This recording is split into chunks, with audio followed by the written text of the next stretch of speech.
Welcome to the first in a series of interviews with Jesuits, faculty, and staff, sponsored by the Center for Jesuit Education at Seattle University.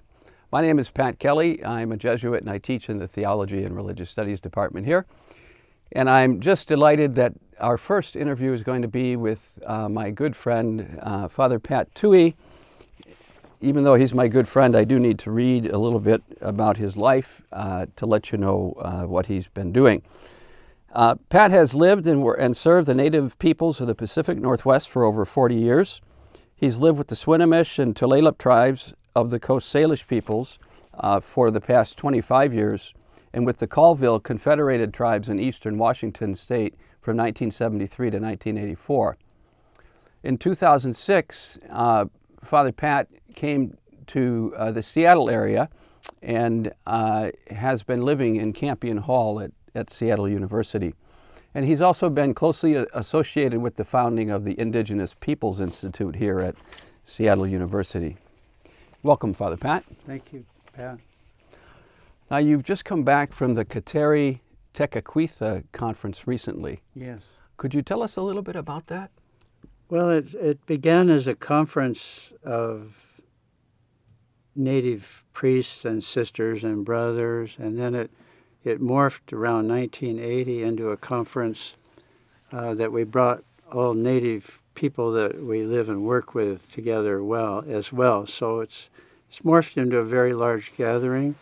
Last year we hosted it in Tacoma, and we had over 700 people come from all over North America. So it's morphed into a very cohesive gathering of religious and lay people all together in one great work among the tribes of North America. We've had conferences also in Canada, so it's a very fine thing. It's in honor of Kateri Tekakwitha, Haudenosaunee saint, who was really the patroness of the whole conference from the beginning. And I think what happens there is people get to see each other mainly. We have talks and everything, but what people have most enjoyed is seeing each other and being strengthened by seeing people from all over, so many different tribes, experiencing some of the same challenges and joys. And how did you end up living in Campion Hall at Seattle University? How did you end up coming to Seattle, to this area? Well, I was living up north with Swinomish tribe. I lived there and then working with the tribes north of Seattle, Lami, Swinomish, Tulalip, Upper Skagit, Sauksuatl, Stillaguamish are all tribes up north. And I was up there, and a young priest, young Jesuit came on board, and I thought I needed to move to get out of his way, because Native people refer to the elder first always and everything when asking for spiritual work. And so I wanted to give him a good shot. So I talked to the Archbishop, and he said, well, I'd really like you to spread the word. So I had come down to urban gatherings before, especially masses for the Chief Seattle Club, but this was a time to move more into urban reality of Native people in Seattle and Tacoma. So he wanted me to do that and to reach out to tribes that I hadn't worked with yet. And so I thought that was the Spirit speaking through Archbishop Brunette. I took it seriously, though I just would have rather stayed up north. And I came to Seattle U, asked if they'd take me in the community, and Father Peter Ely was the rector there, and he welcomed me, and all the fellows welcomed me. And I felt welcome ever since, with faculty and administration, and the Jesuits have been extremely kind to me. And getting to know the students has been a joy and an honor, because they are hard workers, studious, and taking jobs on the side, and they're from all over the world. And I was also meeting Native students, and so I began to think about being more intentional in gathering the Native students here also and seeing what we could do together. Mm-hmm. Yeah. Mm-hmm. Well, let's go back to the beginning. Can you tell me a little bit about your family, and maybe even where they came from, and a little bit about Yakima? You grew up in Yakima, yeah. Yeah, I'm very privileged. I'm a very privileged white boy growing up. I lived in middle class Yakima, a small, mainly farming community in the Yakima Valley. And it was a lovely place to grow up. And my parents, my mom had been a teacher and a principal in a high school, and my daddy had gotten his law degree from Georgetown, was practicing in Yakima. And I grew up with three sisters and lovely home, and my parents began, without my knowing it, because they really didn't have much expectations for me like other fellows I knew. They were sort of letting me be Pat, Twohy, whatever that was. And so I did poorly in school from the time I entered grade school. And my parents, I thought I was basically interesting and basically intelligent, and they figured, well, he'll finally figure something out. And so I grew up in that manner, and my folks taught me a lot, mainly that the world is a very wide place, and there's more than one way of understanding this world and the universe. And my mom introduced me to world religions when I was only 15, and that was monumental for me, because then I realized, there's so much to know beyond just the narrow confines of being a Catholic, which is I was very loyal to and appreciative of because of my dad's side being Irish. But Mom had no church affiliation at that time, and she was just a free spirit. And Daddy was a pretty unpious Catholic. So it was a pretty relaxed approach, and I like that. I still do. They were open to everybody. Everybody is at the table equal, and it doesn't matter what status or color. And that meant nothing to my folks. So everybody used our home as a home. Now, I hear from the Jesuits that your father was also something of a character. Big time. And I remember one phrase that you told me he used to say. You mentioned he was an unpious Catholic. Yes. He used to say, many are cold, but few are frozen. Yeah, he had many scriptural passages that were his famous. Rebecca tied her ass to the tree and walked into Jerusalem, and there were a whole series of beautiful quotes that he had made up from scriptures, which I always enjoyed. And my daddy was a real Irish, American Irish, and full of fun and larger than life.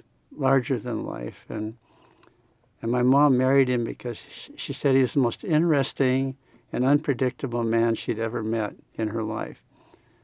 And my dad felt the same about my mom. So anyway, they were opposites, but very interesting together. Mm-hmm. Now, not to narrow things down so quickly, because you've just said your mom especially, but your upbringing introduced you to a broader way of looking at the world.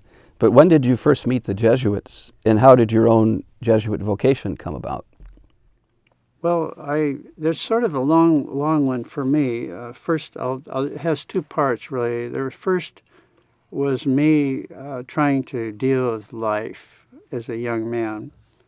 And my father was struggling with alcohol, and my auntie told me to pray every night for my father. And everybody knew me as class clown, always messing around. I wasn't malicious, but I was always having a good time instead of applying myself. But I prayed for my father for 4 years, from the time I was a freshman at night, and prayed for he'd be okay, he'd come out of it, and because we were going to die as a family if we couldn't make it.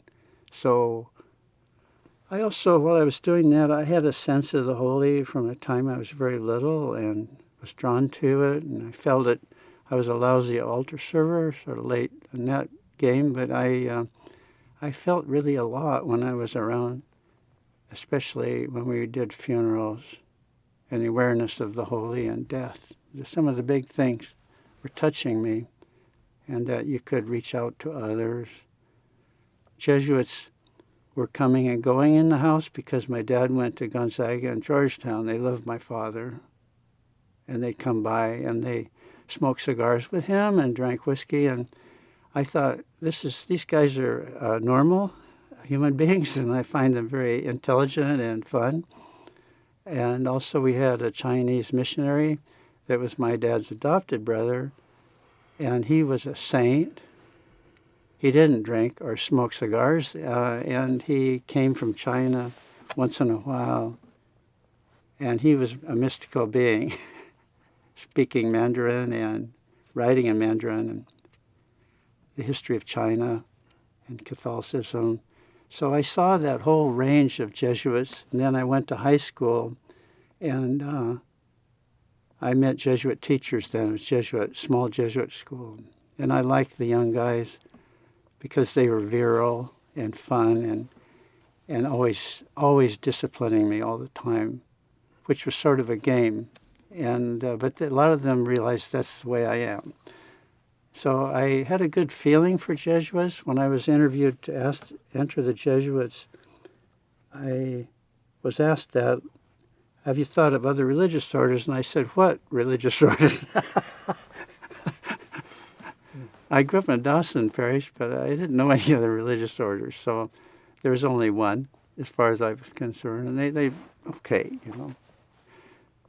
But on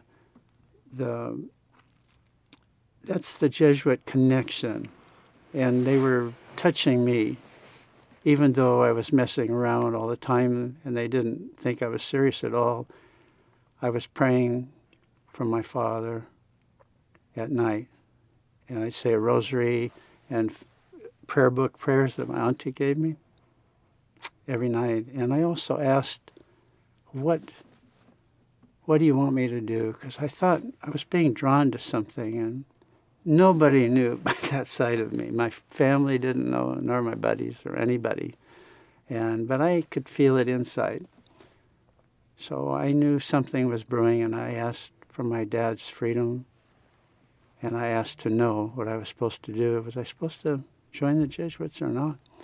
And I got an answer to both of those. Mm-hmm. Yeah.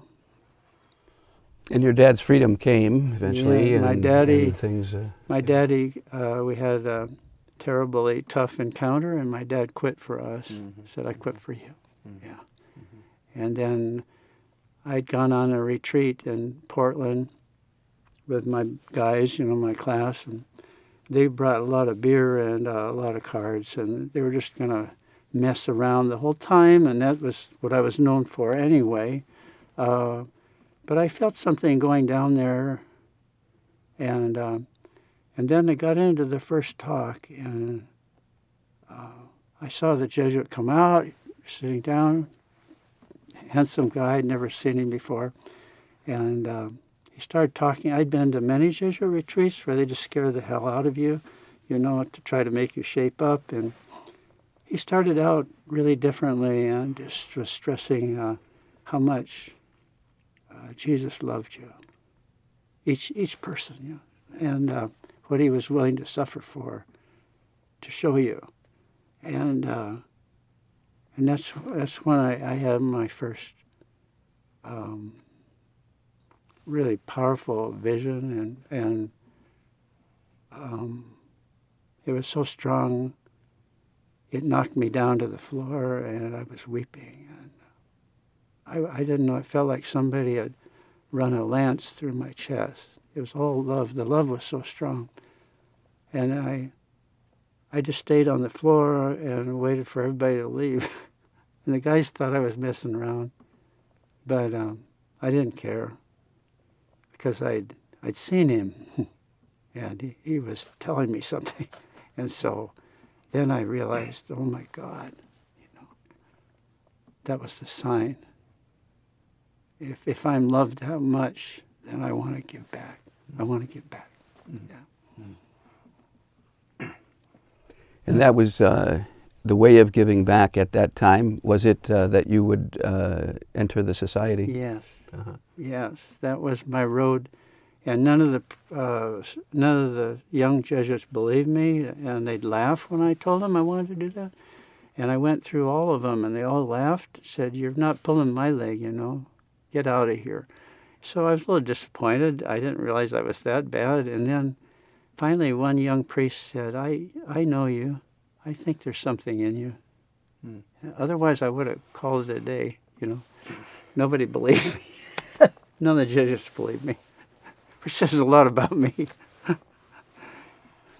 Well, it's interesting because it sounds like with your classmates and in school you had a reputation for being funny and enjoying having a good time, but there was this deeper current in your life too that maybe at nighttime or on this retreat would be present, and that's what led you into the society. Yeah.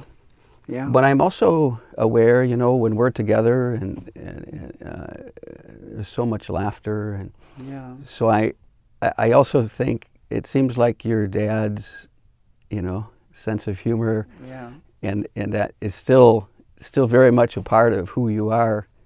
Big time. Yeah. Big time. And do you want to say a little bit about that? Like what does humor mean in your life, or does it have a?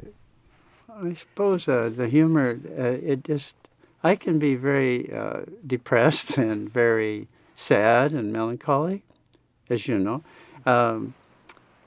And I have that part of me, and I'm a dreamer. But I do have that other side, and it's a rescue for me. It relaxes me.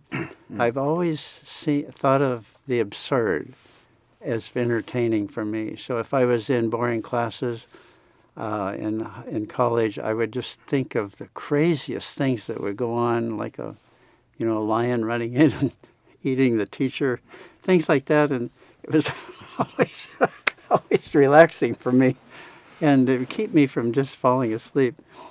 So I've always been interested in the incongruous and the absurd, and it just fascinates me, and it gives me great joy. And only my close friends like yourself can put up with it, because it's fairly zany.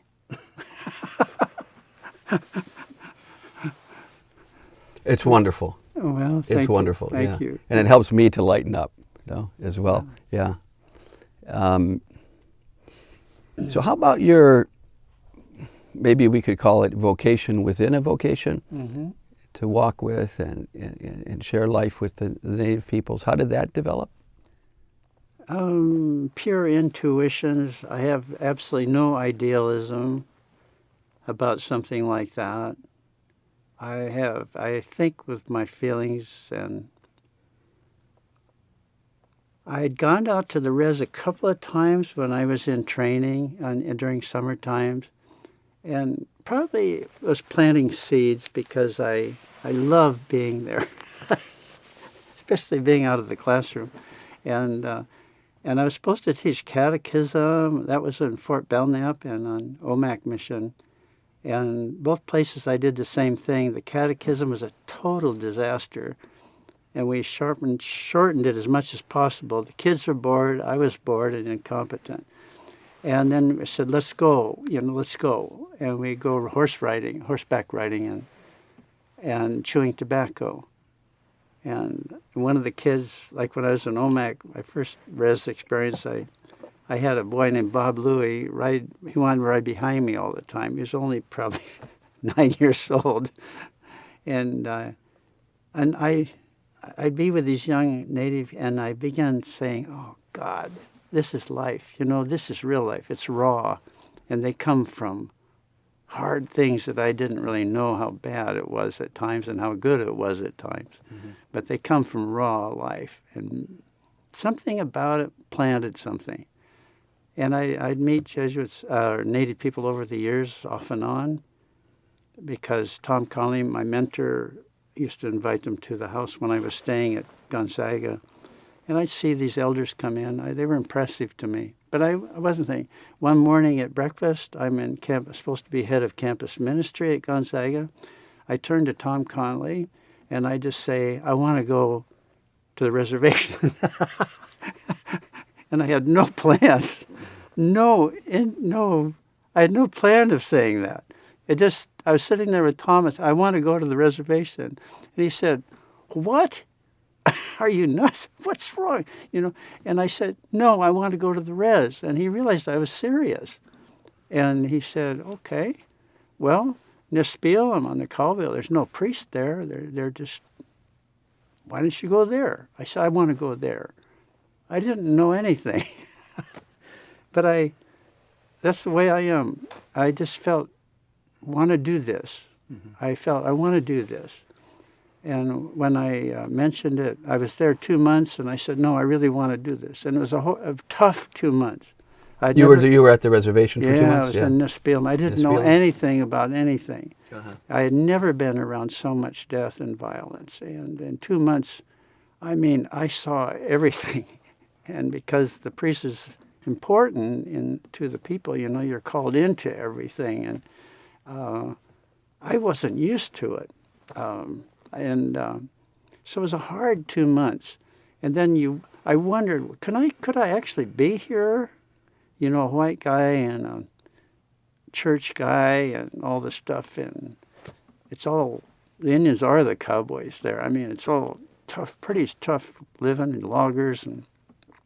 But I wondered, can I actually be with them and be friends? Is that possible? And I thought it was. And actually, after even in 2 months, people would gradually maybe look at me. They wouldn't even look at me in the beginning, and they wouldn't even talk to me because they don't know me. They didn't know who I was. They got to read you very slowly. Sometimes it takes many years.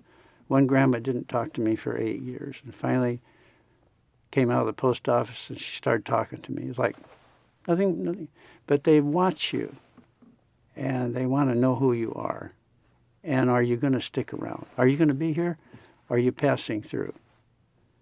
And so it worked hard, but I wanted to be there. Mm-hmm.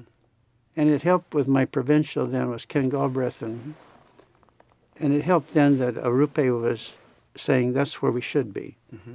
which former times they wouldn't have said. They said, and in former times, if you were sent on the missions, the Indian missions, you were probably you'd done something wrong or you were sort of out of it. Mm-hmm. And in some situations that was true. Most of the Jesuits I met in missions were terrific, but it's, it's prejudice among Jesuits too. Mm-hmm. The lowest rung was to go on Indian missions. Mm-hmm. I knew that because when I was a novice, even a novice starting the Jesuits, I heard everything else, universities, high schools, white parishes, all that stuff was big stuff. And then the last one would be Native people. Well, that attracts me. Mm-hmm. And once I was messing up in my training and acting up a little bit, so I remember one of the superiors said, Pat, if you keep acting like this, you're going to end up on the Indian mission. Which he meant is like, you're not going to amount to much then, Pat. You won't hit the university or anything. And but you couldn't have said a better thing to me. Then I said, well, that must be the place where I want to go. You experienced it as a source, as a kind of encouragement to continue on with your ways. It just really intrigued me. Yeah, that must be the place for me. And it was. Yeah. And could you say a little bit more about Pedro Arupe? You mentioned him, that he said that this is the place we should be. Could you just say a little bit more about that? Well, he was, as they say now in retrospect, they're saying he was refounding the Jesuits and going back to the sources of our spirituality. But the main thing he was doing is preferential option for the poor and being on the margins and going where no one wants to go and all those things. Well, he said, no, that's, and we have our institutions, which are excellent. We have all that, but we want that too. We want somebody out there. And so for me, the out there was the res. Mm-hmm. And it was out there for me. I had a lot to learn. Mm-hmm. But I knew my provincial came to see me, and he wanted to know if I was serious. And I said, yeah, I am. Mm-hmm. I want to stay here. Mm-hmm. And how would you say your sharing life with the Native peoples has changed you over time as a human being, as a Jesuit? Well, I think it's, and they're still working on me. Even now they consider me like an elder, but I don't see myself as an elder because elders were always older and smarter and wise and helpful. But I'm not. I don't feel like that. But they put me there, and so I'm still learning. But I think that's precisely it. I think they have tried to make me human, make me a human being, and they accepted me as a human being because I messed up a lot. I made a lot of mistakes, and I hurt people and let people down. And but they knew I loved them, and I was so interested in them. I wanted to learn everything I could about their spiritual ways and who they are. They knew that. That's the way I am. But they held me in my weakness. And I was drinking in my early days on the res. I drank all the time I was on the Colville, and I didn't quit till after I went.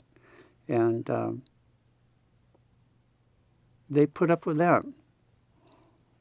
They didn't like it. The grandmas really didn't like it, and the grandmas ruled. They rule the communities.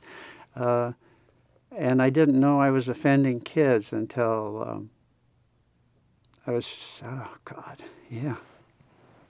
They didn't like to see it. And it wasn't that I was drunk out of my mind or anything, but if I drank with the guys, I ran with the guys because I was lonely a lot.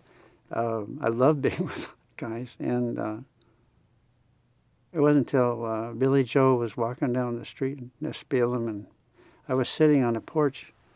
Her uncle's run wild place there. He was one of the wilder men in town, but I liked him a lot. And we had a case of beer between us. And summer day, Billy, I'd known her. She adopted me since she was probably about 9 years old. And we were so close. She's still like my daughter. And she was coming down and walking, looked real serious. And we were saying, hi, Billy. Her uncle loved her, too. Everybody loved Billy.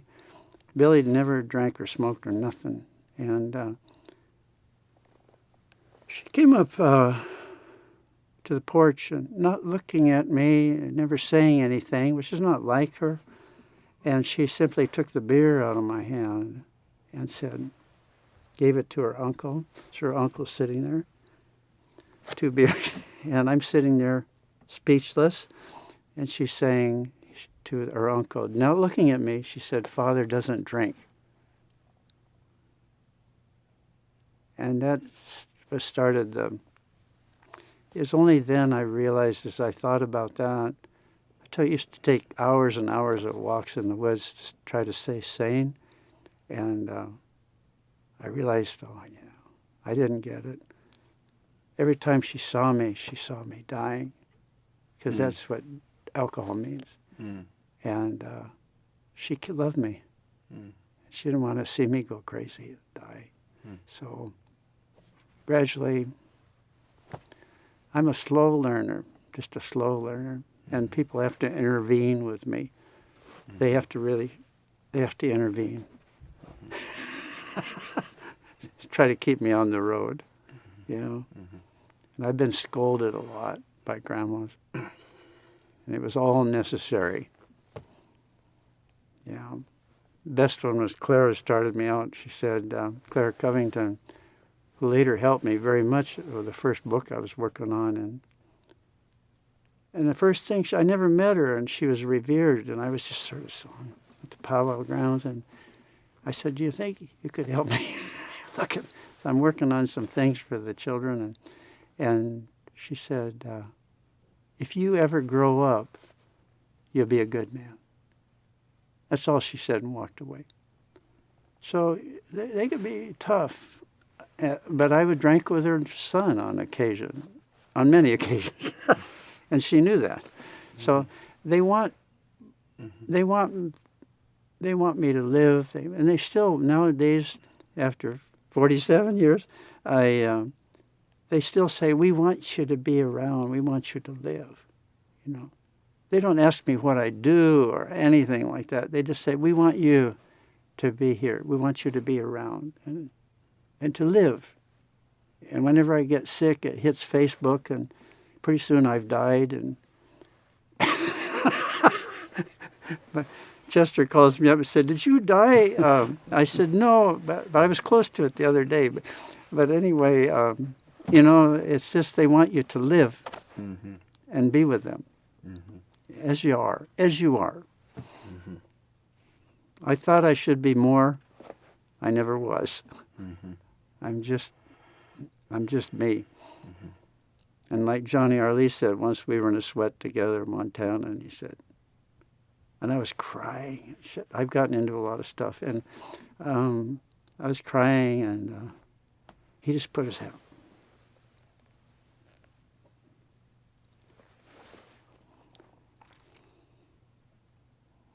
You know, it's okay. It's okay, and we love you as you are. You know. Yeah. Well, thank you for sharing that. Thank you. Yeah.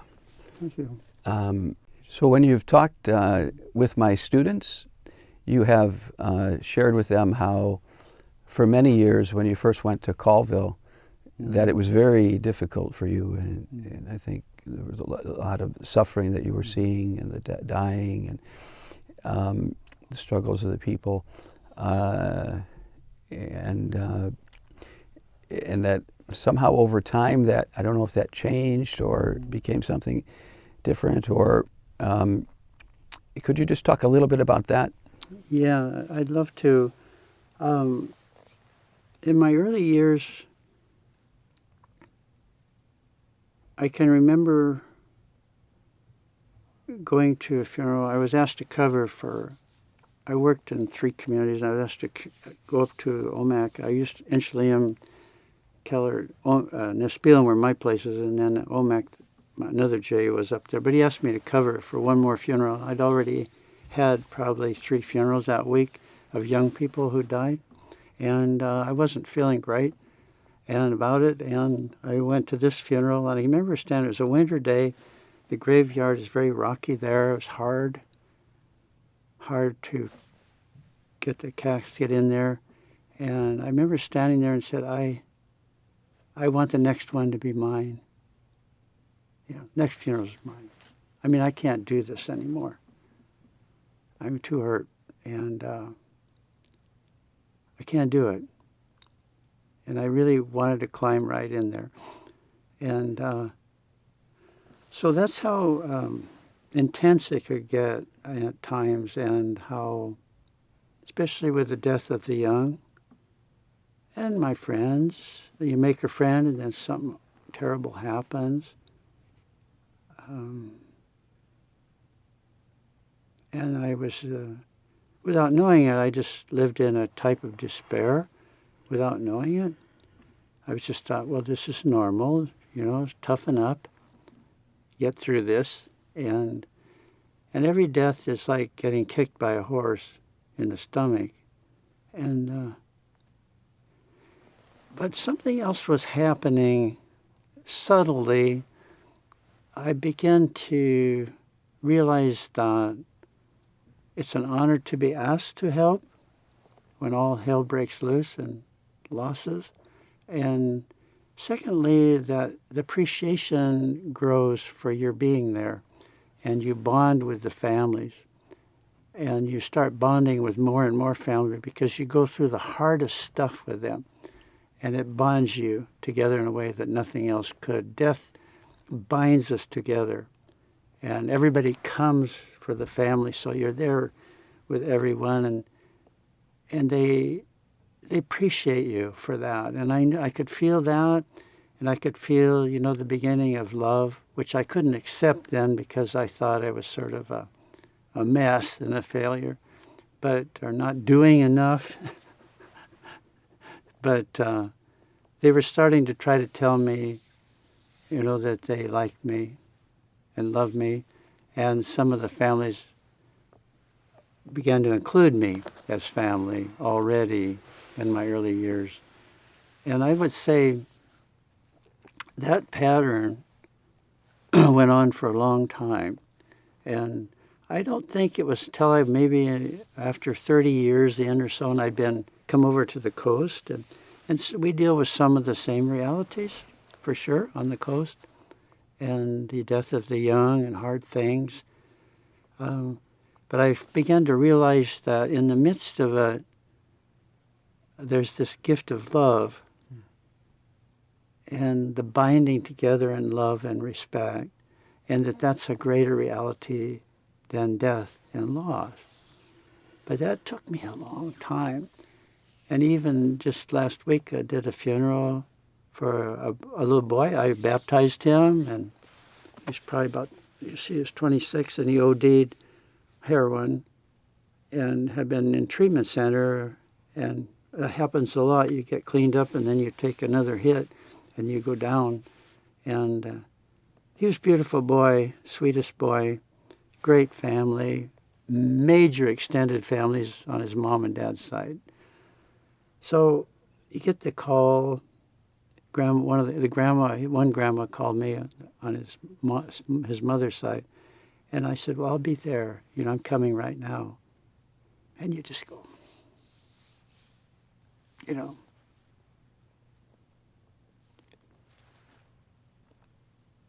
there's no words. So I've been in this a long time, but it's the same in many ways. You don't know what to say. You don't know what. You just be there. And I sat a long time with the mom. We went out and back to sit there. We weren't talking. She was weeping.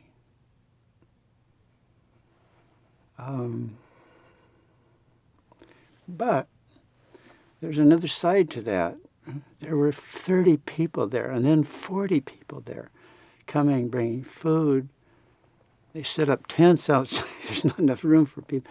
And the circle gathers around the family. And those parents will never be alone were never alone during the whole process. Somebody's always with them. And so then you see this other miracle starting to happen, the miracle of this great love and respect. And for the people, they accept death better than I do. They understand it as part of life, just part of life, part of the road. And I have a hard time with it, but I'm getting used to it because mine is going to come up pretty soon. So I just, they understand it because they're used to it. And I'm never used to it. But I guess I should be, but I'm not. And I don't know. It kills them, just like everything else, but they know it's somehow part of the all living ones. They're same road. And you just get through it together. Together you get through it. I want to get back up to see the parents pretty soon. Yeah. It sounds an awful lot like what you shared earlier about what happened to you when you were 17. Mm-hmm. On that retreat. Never thought of that. That even put you on the floor at that tender age. Yeah. And you had a sense of calling and to enter the society. Yeah, I hadn't thought about that. It's a love that's present in the midst of suffering Yes. and death. And Yeah, you're absolutely right. I hadn't thought about that, but that's what happened. Maybe that he was getting me ready there, or pulling me. Pulling me. it's interesting to me, Pat, because you said death bonds us together, Mm-hmm. something along those lines. Yeah, yeah. And I'm thinking too of, we've been talking about not drinking, Yeah, I'm thinking of, another spiritual tradition, the 12-step yeah. tradition, where when people share their weakness around alcohol or whatever it might be, that somehow that's what bonds them together. Yeah, That it's yeah. that it's in our weakness or even suffering and death. It's so counter to maybe mainstream or predominant perspectives in Yes. in American culture. Yeah, definitely. Definitely. Yeah, Yeah. it's so true.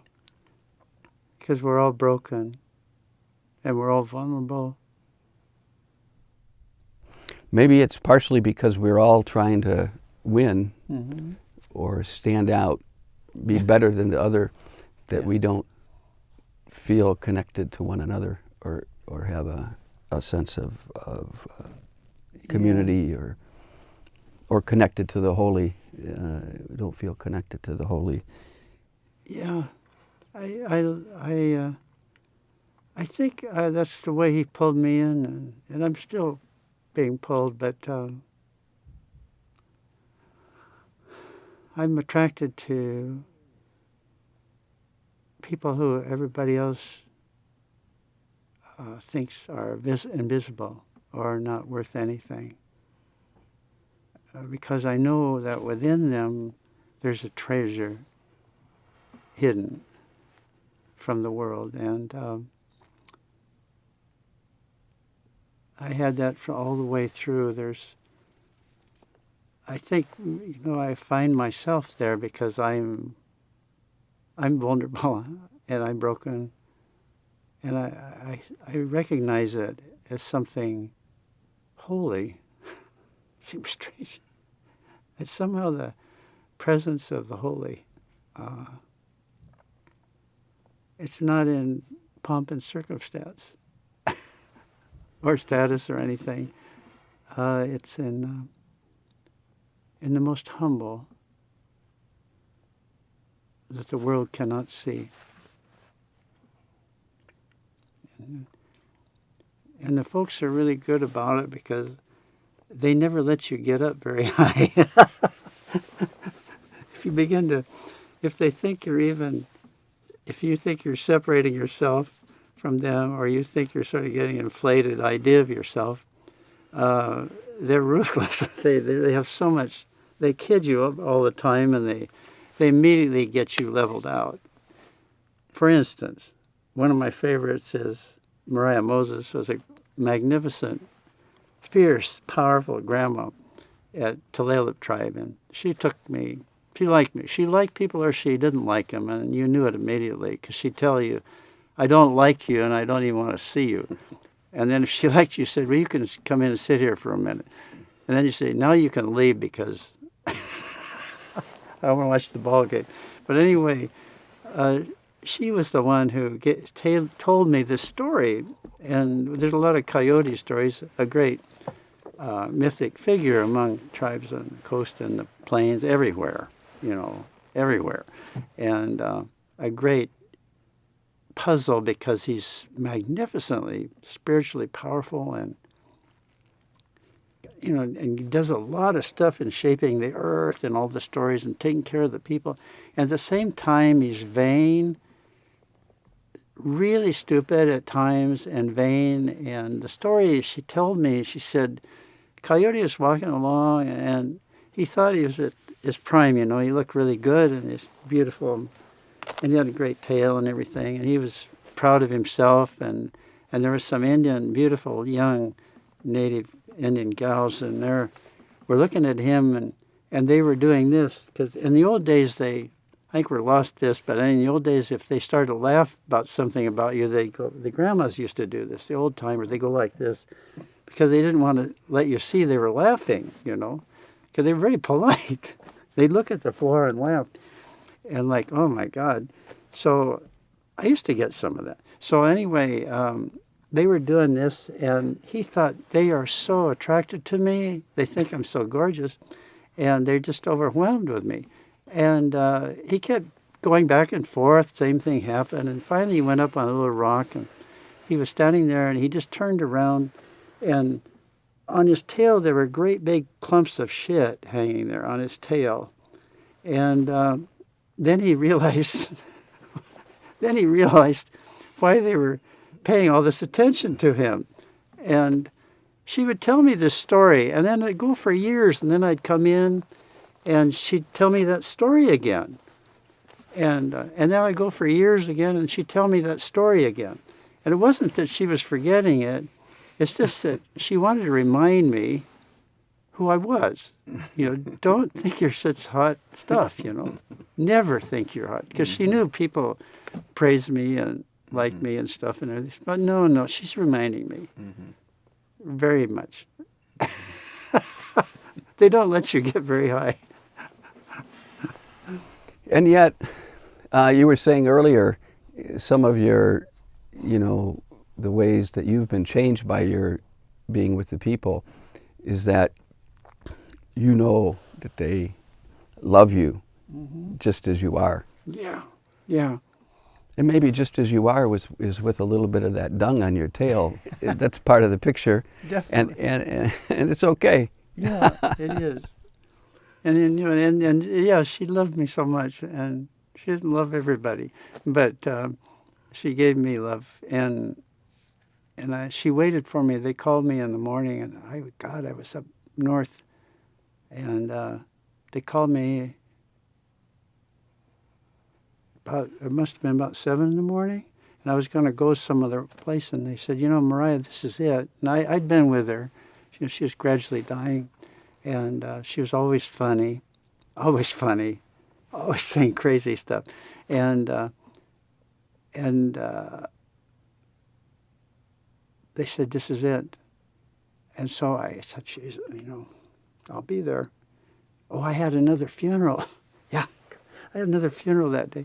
I said, well, the funeral's at Tulalip. I can do this. So I shot him down there in my car, and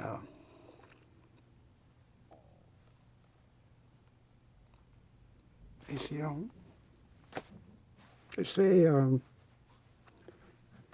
she's waiting for you. So I said, okay. So I went in there, and she was. So she waited for me. And we, you know, had a little prayer. Then she died right after that. So, you know, there's all this at the same time. It's all, you know, all the teaching and tremendous bonds, you know, of love that go into the next world. So I think more a lot about that. I think they've taught me it's just a seamless. We're here, and then we move into this next reality, and that's where our elders are and our teachers. So that's where we go. It's all real. It's just very real for me now. Yeah. How do you pray, Pat?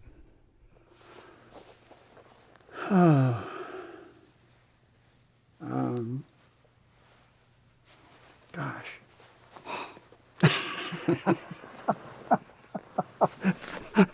I didn't mean to stump you. Anyway,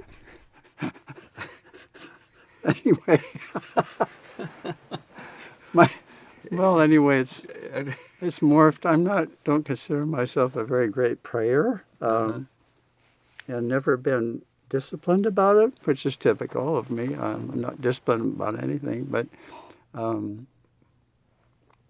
lately, it's getting simpler. It's just, and I guess all along, even before I entered the Jesuits, I used to just sit and nobody else, none of my buddies did that, but I'd sit in there before ball games and stuff and just look at the tabernacle, and I could feel him.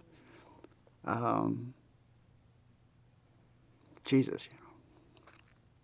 So I guess I've always had that. You know, sometimes more aware than others.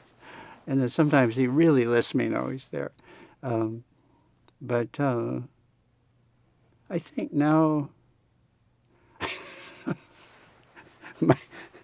I look out the window.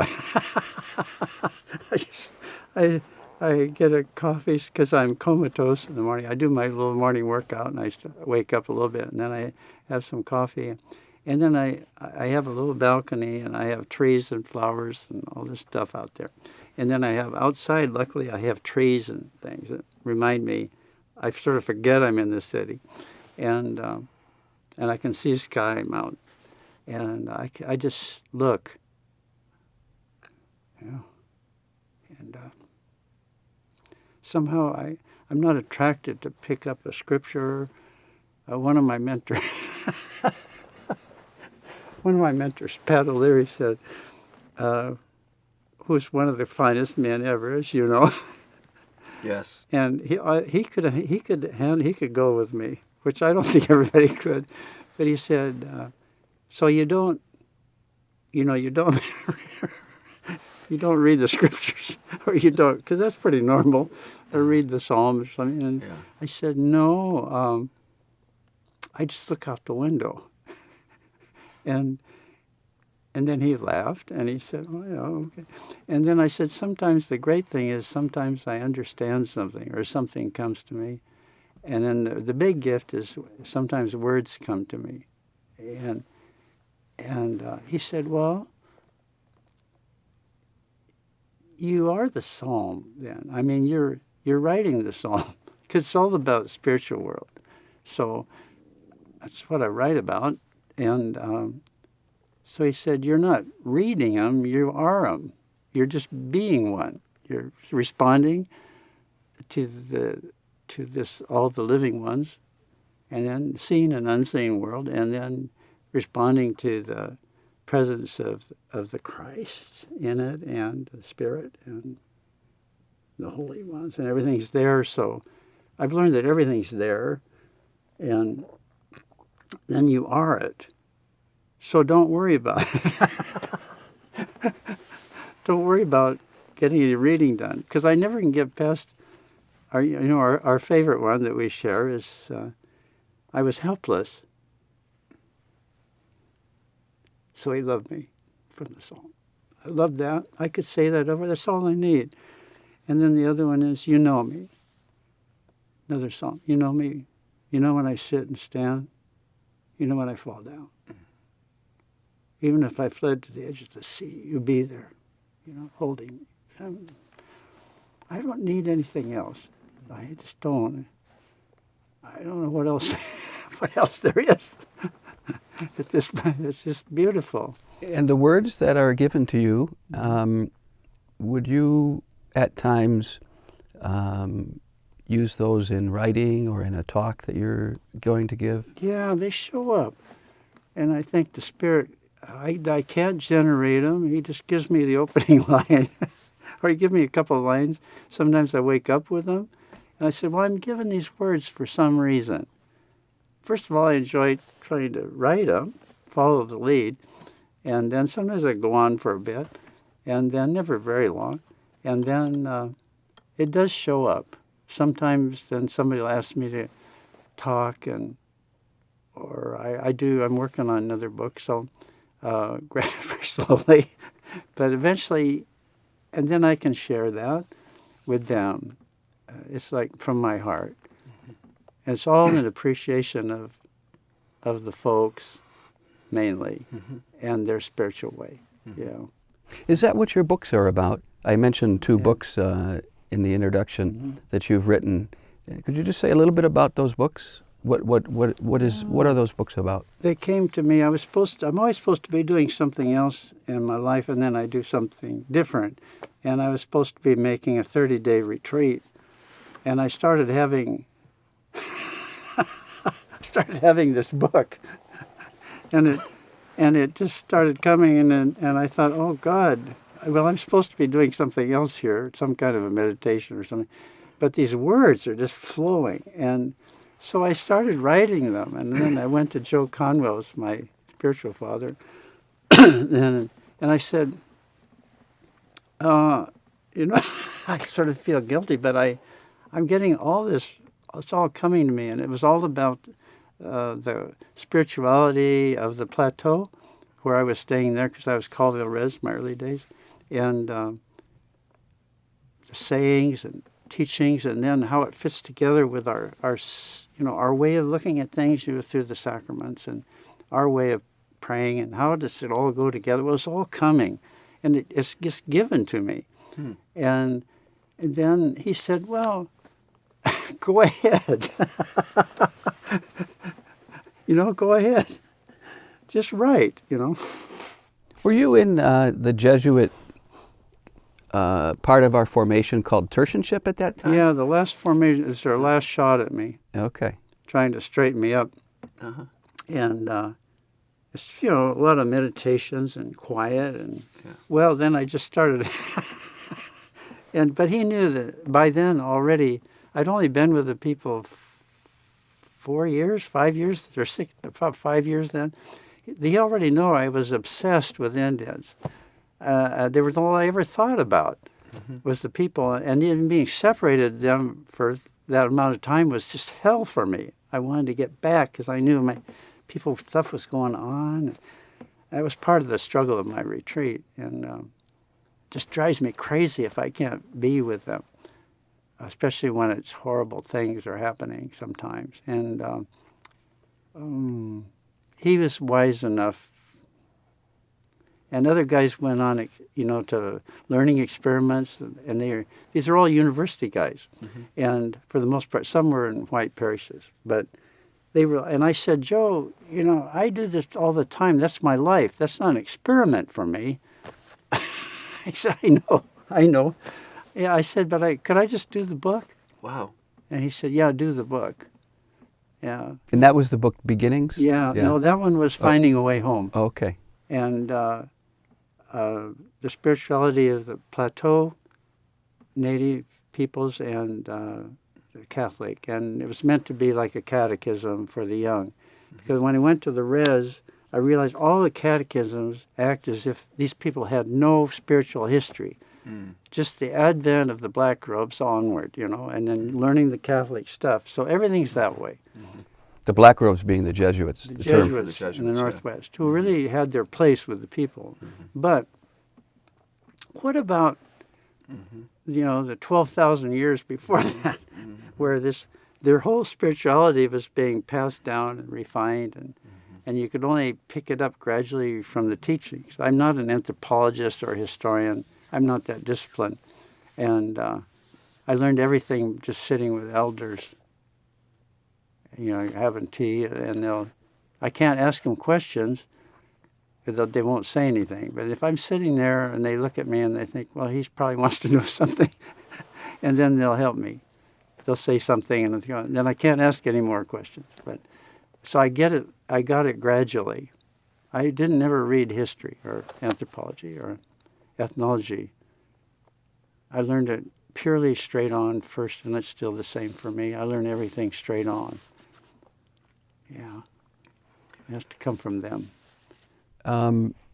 Could you say a little bit more about how the Jesuits' relationships with the indigenous communities maybe has changed over time, and how the Jesuits understand what it is, what that relationship is, and what they're doing maybe has changed? Yes.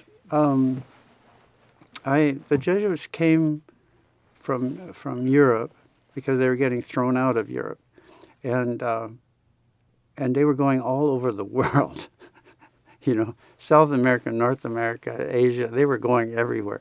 And they wanted to give their lives. They wanted to give their lives, you know, trying to spread the word. And they understood things in that manner that they needed to do this, because if you weren't baptized and if you didn't know about these things the Catholic way, then you weren't going to go on, weren't going to the next world. Sounds weird to us now, but that's the way they thought. So they had a real impetus to get the word out and to go and baptize, from our scriptures and that. So that was their work. And when they came to the Northwest, it was only by strange invitation, really. They came to St. Louis, and, after St. Louis, frontier, like, oh my God, there's still so much country left. And the 3-4 delegations of Nimipu and Flathead, interior Salish, came to they said, we want you to come, because they'd heard about black robes from the Mohawk traders that came through. They were the first catechists, some other prayers. So they said, we need a black robe. And then the medicine men had visions earlier, seeing it coming. There's something coming, a new way, a new understanding. So the medicine people saw it. So they went there to get DeSmet, and DeSmet, first 3 they didn't send a Jesuit. And then 4th delegation that came, 1,500 miles on horseback through a terrifying country where they were lucky to get through alive. He said, I want to go. He begged his spirits to go. And he went with them. And that's the beginning. And so from then, like 1848 onwards, we're with them. It's been a marriage. I think it's a marriage. Really hard times together. Really good times together. Going through very difficult, very hard times from that time onward, because their dream was to be like the Paraguayan reductions, to create a buffer, because they knew what was coming. The folks hadn't they'd met a few trappers or something, but they didn't know what was coming.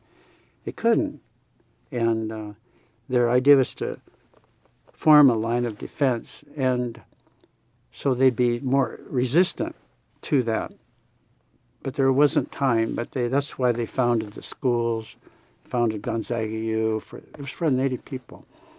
And they thought education is the buffer, to help them push back. And where would these early Jesuits in the mid-19th century have been from? Were they, where was DeSmet from? They were from France and Italy, Belgium, mainly, mainly those countries. So what they were trying to provide a buffer from was the United States and its expansion. The colonial expansion. Yeah. So in a sense, they were outsiders to that, at least in terms of nationality. Definitely. Okay. Yeah, they had no love. You read the writings, they had no love for Americans.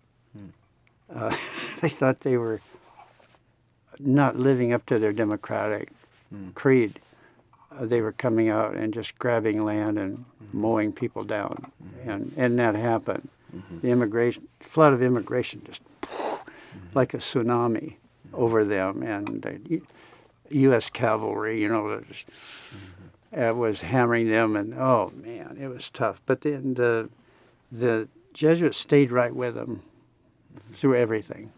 Everything. They stuck with them.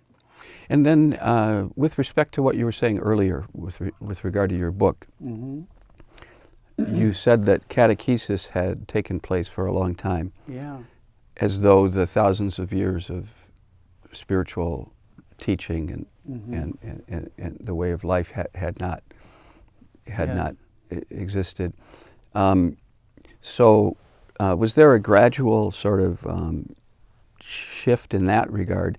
In your book, you're trying to do something new, which really takes seriously that heritage, and tries to reflect on the meaning of some of the Christian themes in light of it. Definitely. So was that a development that had happened? I think certainly I was taught first by my mom in that regard, and my father too, that you got to try to reach out of your just narrow confines of thinking, and people. There's so many other spiritual ways and things to learn, and so I got it from the time I was young. But it was part of me, and I'd studied when I was in theology. I wanted to go to India. I wanted to dive into that, and so I did as much as I could in Toronto. But that was all learning for me of encountering another spiritual way of life and really encountering it and learning it, learning as best you can. And so without my knowing it, it was preparing me for when I went to Nespelem. I was there as a learner, not a teacher, though they let me do things because I'm a priest. But it took, after 8 years, I remember I was giving a talk to some of the young high school grads, which is always a challenging thing. And like they look at you like, what's he going to say? And I remember in that one, for the first time, I felt I was talking like I made sense to them because I was talking out of their own teachings, not mine, but the ones that came down through their grandparents, all the main teachings. And I started to feel more comfortable. But that's a long process, a long process. And I think it's just kept evolving. And the Vatican II, of course, opened that world for us in many ways. So I didn't feel standing out there naked, trying to do this thing. That Vatican II was beginning to do the theology of this outreach to outside of the walls of the church, which made perfect sense to me. And so I was just fortunate to come at that time. And the people loved that book, and I used to just cry. I was so afraid to even show it to them because I thought they might not like the book or it wasn't right. But when they accepted it, I realized we were, our friendship was intact, and they appreciated what I was doing, even though it was different. And then when I came to the coast, then it even went further because I was writing there out of that culture and time. And then when I went to the coast, I was with Coast Salish mainly, and that's another spiritual way. They're both Salish, but a very different spiritual way. And I was starting over again. So I just started over again. And then the second book came out of that, Beginnings, a meditation on Coast Salish lifeways. But the difference of the books is one is has a Catholic matrix, and the other one has what I hope for is a Coast Salish matrix. And the church is big and part of which fit on the plateau. And then on the coast, the great reality is their own spiritual way of life. And the church has a part of it. It's in there. Because they're open to all. So, but it's a different shift. And that was accepted. And always I always tremble when I start handing those things out. You mean to the native people? For non-Indian people, I'm glad if they like it. But for native people, I'm like, God, I hope you like this. Yeah. Now, Dean Brackley wrote a book, I can't remember how many years ago now it was, called The Call to Discernment in Troubled Times.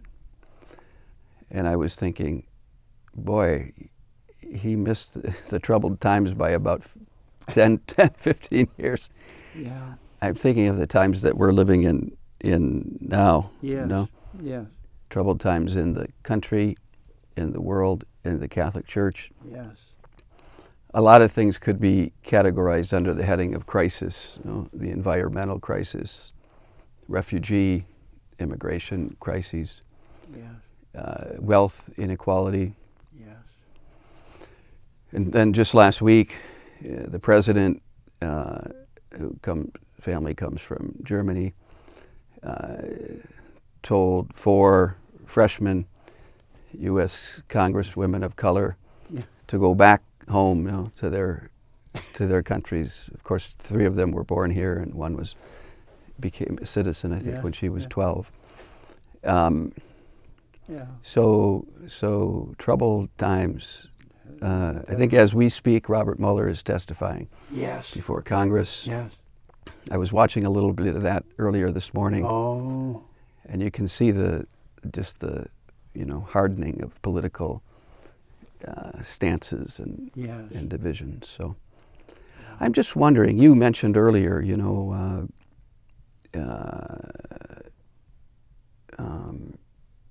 used the word did you use the word invisible? Mm-hmm. Yeah. For like the guys, native men on the streets, maybe. Yeah, and women. Yeah. I was thinking, thank you for asking me to celebrate the Mass at Chief Seattle Club this Sunday while you were at the Kateri conference. Yeah. But the readings were about hospitality for this past Sunday. Abraham being hospitable to the 3 figures that came, and then the story of Martha and Mary, and Mary sitting at Jesus' feet. Jesus is a guest there. Yeah. And so I was thinking, as I was praying over those readings, I knew I would be with the people at the Chief Seattle Club. Yes.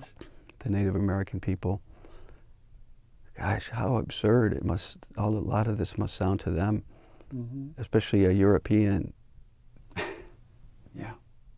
telling people of color to go back home. Yes. But we don't, at least as far as I can tell in the things that I read in mainstream media or even Catholic media, that perspective of the Native peoples, indigenous peoples, on what's going on, doesn't seem to, people don't write about it, or people don't. So I'm just wondering, what do you think might be 1 or 2 of the more important things that the Native life ways, the Native ways of being in the world might have to teach us today?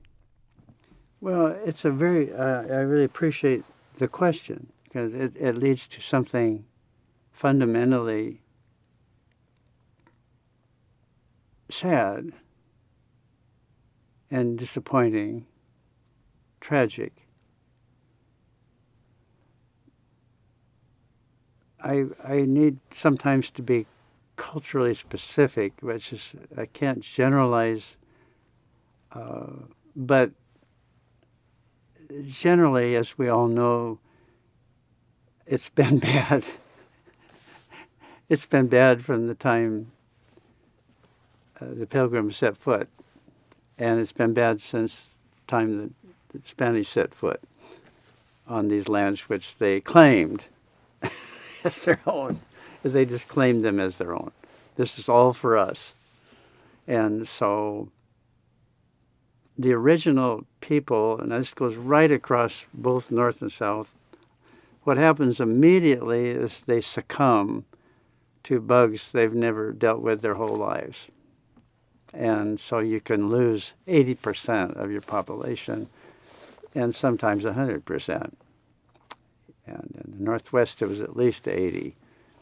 So that's the first thing that happens. So they're weakened by an enemy, little bugs that their body cannot withstand. Smallpox, influenza, all these things, all the stuff the Europeans had. So that's number 1 that happens. And then comes the sword, and comes the aggression, and just gradual taking of everything. So it starts, like in America, it starts on the East Coast, and they start taking and pushing. So gradually you just simply kill them or tolerate them a little bit, but eventually you push them. So they're pushed westward all the time. Then they bump into the next tribes. So they're all being pushed. Is the American dream of manifest destiny is being acted out with scriptural authority. Here we go.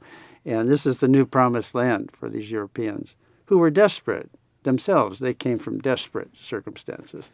And they were denuding the land, all the forests, and they were just taking everything and moving the people. So, they gradually move them out of the southeast and east. And there's remnants of people still there today, and they show up, like Penobscot and all these tribes that were on the east. But, it was just devastating. And pretty soon they were tolerated. You can, as the Marshal, the Supreme Court Justice, you can have your land right now, but then eventually we own it. You'll have to give up title. So the whole concept of owning land was foreign, and these are just places where you lived and shared. So it just went right across the country, the same death, sword, immigration. It's destroying everything. And the miners were coming. So in the Northwest, it's just amazing to me the way the people still are. They are still hospitable. Cardinal way of living for them, and open. If you're not obnoxious and you want to learn, and you're not aggressive and dominating, you're welcome, and they share what they have. And so it's their main way of being on the earth, is sharing that way. It's a very wide circle. And so how ironic it is that this gesture is taken as a weakness and manipulated. So you have in Seattle, you have they sort of tolerate them a little bit as the city is exploding and all these ships coming in and spewing smoke out of their stacks and all that stuff, and they're starting to change the environment and cut down all the trees, and these people are there, and eventually they're told, even though some of them worked on Seattle building houses for white people, they're told they'll have to leave. They can't be here anymore. They're not welcome here anymore. So they go out, they push them out towards Suquamish and Muckleshoot, south and west. So it's just amazing to me that they still hold who they are, and they don't pay back. Like some of the tribes are doing really well. My buddies, like at Tulalip, for instance, grew up without shoes, no running water, never knowing if they're going to have any food. They were poor, materially poor in many ways, just so poor. And they couldn't go to the neighboring town because they weren't wanted there, and the students weren't wanted in the church, in that town, Didn't want to see Indians. They were they're lesser human beings somehow. And that's what they grew up with. These are guys my age. They grew up that way. And of course they get into fights and they get into trouble and stuff. But nowadays we've had this renaissance in their reclaiming their life ways and centralizing that in their lives, and the church is in there somewhere. So we're just in that process, and the tribes are developing economies because they lost fishing, which was devastating. So they're developing new economies. How do they treat the neighbors? Total kindness. Even though with the Dawes Act in 1900, where they opened up the reses to settlers, which was absolutely the last nail, because then you destroyed them. And so that, that's the Congress. And you're destroying these people. And even though the reses are all pockmarked with all these owned by white people there, and then there's Indian parts, and sort of like a quilt. And even so, they're very kind. They're very kind. And they the neighboring town, they they give what they can, to help them out. So I find it so staggeringly ironic that kind of holiness and wholeness is treated as a weakness by the colonial invasion. These people are hospitable and kind and generous, and they were. And then suddenly they lose everything. Everything. Their land, they lose everything. They give them a little piece, and then they keep shrinking whatever they gave them. They used to, then they cut it up again. So in spite of all that, they still are who they are. They're kind and generous, loving. These are the other. These are people considered less. I find it extremely ironic. Because to me, that's the highest. Even one of the anthropologists on the east side was working with a tribe I knew very well, the San Puel, in Puelca. And some of my tears teachers there. And he had written early on in, early 1900s, or probably early to mid. He was more contemporary. He said, I have never seen, the more I study the culture, I've never seen a culture this magnificent. And when Steve Point, that's my dear friend from Canada, when Father Point came from France he's a magnificently educated man. He painted pictures. He did great guy. One of the things he said in his writing early on is, he said, I've never met a more noble people in my life. Because he recognized what they had. And he was there early enough before it was just totally wiped, tried to be eliminated by so many forces. So very, very difficult.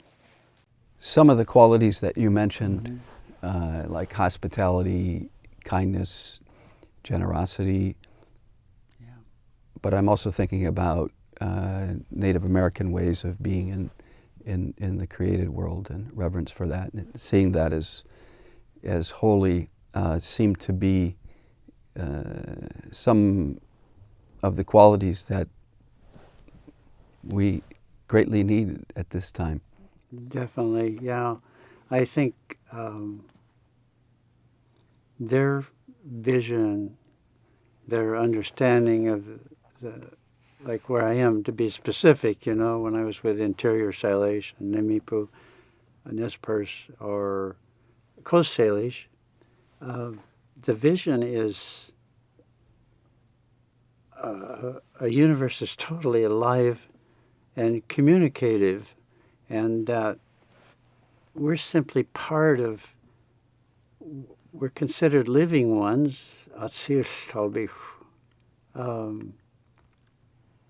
but that's only one form of life, that we are one part of all the living ones, and we are totally interdependent. We don't have separate existence. To be is to be related, and to be is to become. And we can't become and be related unless we're just totally somehow in a good relationship. So I don't know, for me, the way I've been taught and what I believe is that I don't know of anything higher than to be related in a good way with all living ones. And that includes the water, the mountains, the cedars, all the animals, the fish, the whole created world is alive, and each second is being born and held by love. So we come from that.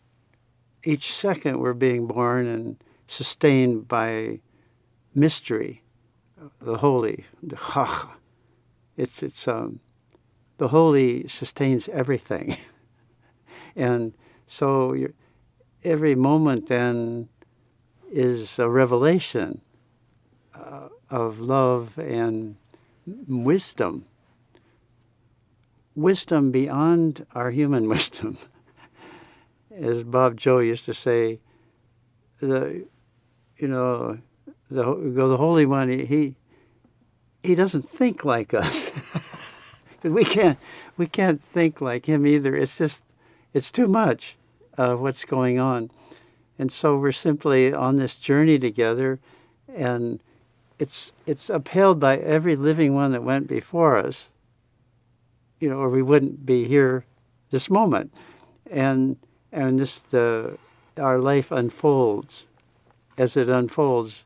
And the main thing is to walk in a sacred way on the earth together. I don't know of anything higher than that, because living in that manner, it creates harmony and joy for all living ones, and concern and care, and always with full consciousness of the world unseen, which is totally alive also.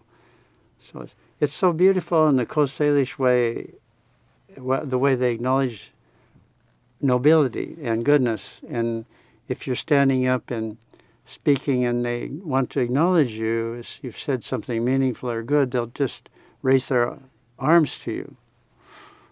Or they'll acknowledge your song, your word, your song, the way you carry yourself in the world. So it's like this. But it's also acknowledging all that you've come from, all the living ones that have made this moment possible, and then the ones who await you. So the beloved are with us. So it's an acknowledgement of all it all at once, and the holy, the mystery, the creator, what is unnameable, really, that holds it all together each second. So to live in this manner, I think, is the highest of all. And I know of no higher value or meaning than that in my life. And that's what they have tried to teach me, the folks. We have titles and status and honors and all that. We just think that's so nice and important. And it sort of works. But it's not anything like this vision, where there's a levelness to it. And in a certain sense, we can't separate ourselves out of it. We're in it. And the spirituality is not so anthropomorphic as the European legacy, Greek legacy, European legacy. It's all morphic. It's like we're simply part of all life that's going on this moment, in this world and the world to come. And we're not separated out. I noticed in the iconography, when I was visiting Paraguay and seeing that was work in 1600 by Jesuits, and how I would look at, they'd save some things from destruction because Jesuits were wiped out along with the people. But the people are still there, and the Jesuits are still there. But they'd save some things. And I noticed what the European Jesuits bring is their own iconography. So you have Jesus at the cross, you have Mary, you have Ignatius. And I looked at them, and I thought, well, a lot of these were made by native artists because they were better craftsmen than the Jesuits by a long shot. So they would carve all this stuff, beautiful woodwork and paint, They liked doing this. But then I noticed, after a while, I noticed that around the borders was all this plant life. And at first it didn't dawn on me. It's all interwoven, plant life all around. And then I realized, as I got to know the people a little bit, that's how they got their stuff, because they have a tremendous sense of the sacred in plants. Mm-hmm. And it's part of their way, and the medicine of the plants, and not just for physical, but soul and body, and then in their medicine ways, their healing ways, it's plants. are really central. Well, I thought, they stuck it in there. But there's always, it's not anthropomorphic or anthropocentric. It's all of life. And the human being is just one kind of life. And like one of the Jesuit philosophers once, he was saying, you don't really believe, Pat, do you, that the eagles are equal to you, as a human being? Do you really? Like, that's absurd. I said, I don't even think about it that way. I just know I need the eagle and the eagle needs me. It's not that I'm above it or below it, or the orca. Take any of these great beings, Well, we need each other dearly. And luckily for us, the orcas love us so much. They love human beings. So it's a reciprocal relationship. And therefore so poignant now that we've destroyed the water and the air that makes life possible. And I feel like the tribes have adapted, trying to keep up with things so they could stay here in a good way. And now they're the front lines, I think, on the environment. Absolutely front line. Because their vision is very wide, the importance of all living ones. And they've held that. So now they're the front line. And they have to keep fighting. In the sense that there are projects that Yes. that would affect the environment, Yes. and that they're standing against those in some places. They stand with their bodies and with their souls, and then because they're really adroit at combat in that regard, they prepare for years and years to win in court. You have to win in court. You have to win with the Army Corps, and especially when you're dealing with oppressive administrations on the state level or federal level who just want to destroy everything. Well, the tribes have treaties so they can push back. And they push back, but they have to win in court. And they lose a lot, but they win some. And they saved us from having coal dumped all over the north part of the Salish Sea, which would have ruined fisheries and ruined water, ruined the air, and they won in court with the Army Corps. And that day was ecstatic. When I went up there, I said I could die now, because they won. They pushed back. They saved the whole thing for us. I mean, the Sierra Club and all the environmental groups were pushing. They knew that was bad, so they had allies. But they have to win in court. They got to be in law. They have to win, or they'll come in and just take it. Yeah. Moments like this and that what you're describing make me think of that line: "The stone that has been rejected has become the cornerstone." I never thought of that. Yes. That there's this very profound sense in which the native ways of being, maybe, are so needed. The kind of ways that you've been sharing with us, that you've learned about. I think that's a beautiful connection. That's the mystery of it. It's the mystery of it. Yeah. So could you say something about how the Indigenous Peoples Institute here at Seattle University got started? Well, when I got here, I wanted to look for Indigenous students here because I was lonely. And so I found some, a few. And then we had little meetings and stuff, and just seeing if they wanted to show themselves and organize and be a presence. Because I thought it would be good if they were a presence here. And they hadn't been organizing like that. The native students that were here were just part of the very multicultural setup here. So I thought, well, that would be good. And then I always had this dream of honoring the wisdom that's the oldest wisdom here on these lands and waters, among all these living ones. There's a very old wisdom, beyond time. And that wisdom is still here. The teachings are still here. And the ceremonies are still here, thank God. They had to go underground for so many years for fear of persecution. But now they're up and they're strong, all the Longhouse ways, Siawan or Skalalitut. And I thought, why? So we honor all the other spiritual ways here very well at the university, which I'm extremely proud of at this university. What about their presence, their teachings, and what they're doing now in the world, the original people from here? And we just, it was a thought.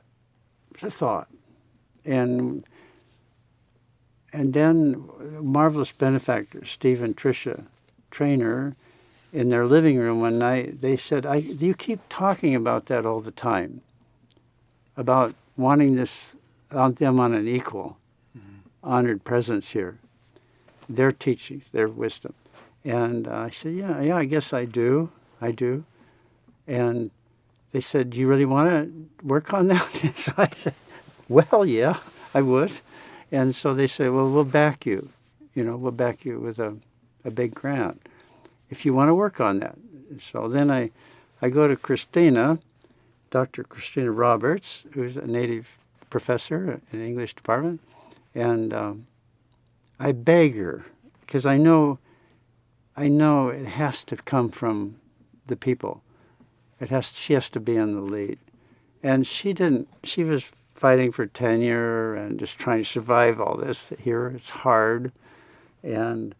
But I just kept begging her. And when she finished, she got her tenure and we were moving on. Then she said, well, so she took it on. And she's great. She knows how to work with. She's very well respected now with faculty and administration. And our president, Father Steve Sundberg, has been, I went to him first. I said, what do you think, And he said, well, yeah, it makes sense. It does. And he brought in the provost then and said, yeah, it makes sense. Yeah. But you have to do it. I mean, I can't just, you have to do it. And so, very open to it. And then, but once we got going, and then we did some events, and it raises consciousness all the time, and we invite people in, and we do things, and people of the consciousness, and now we have tremendous support, which I just am very humbled about. Just faculty, administration, our president, tremendous support for us, this effort, but we have to do it. Mm-hmm. They can't do it for us. So Christina's in the lead. She has a team, and we're trying to raise a couple million. So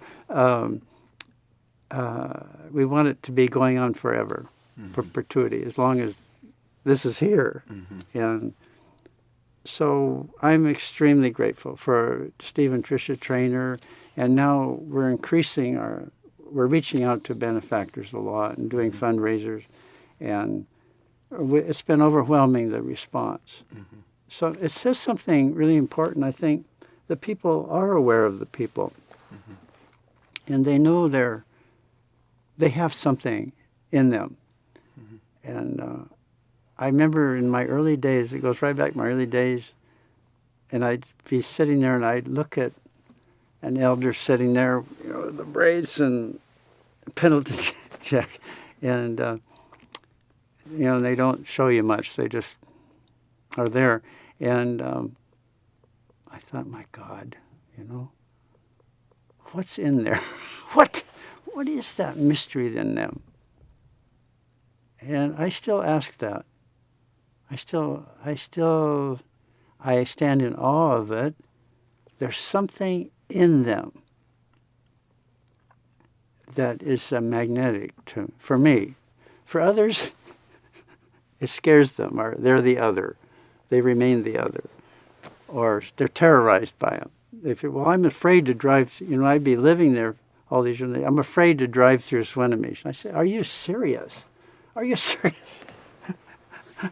I mean, the kindest people you'll ever meet in your life, if you're kind and respectable. But it's just awesome because they have this something. It's something they have.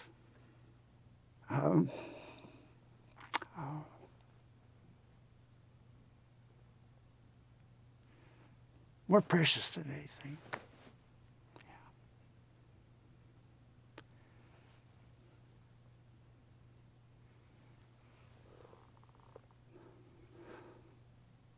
And being able to be around it is good. It's just, God, to be with them is the highest honor. And that can be the res, it can be the streets. It's the highest. They're here. They're here. And they're here to stay. They tried to erase them, but they couldn't do it. And they'd still like to. They can't do it. They have endurance. Daryl Hilaire from Lummi says it's the spirit of our ancestors. Indomitable spirit. That's probably as close as you might get to this mystery. And like you had mentioned before, it's so odd because they're so persecuted and ignored and vilified and ridiculed. God, what they've been through. And yet, they're here. Yeah. And getting stronger. Yeah. Well, Pat, thank you so much for sharing with us, as you always do, from your heart, and sharing with us the ways that the people that you've come to love and who love you have changed you, and the wisdom that they offer for our time. Thank you for your life and your vocation. And maybe mostly thank you for your friendship. Love you, brother. Love you, bro. And thank you. Thank you for your kindness and your great questions and being willing to go through this. And being willing to do this. And I just pray that our conversation will inspire somebody in a good way and help the people somehow.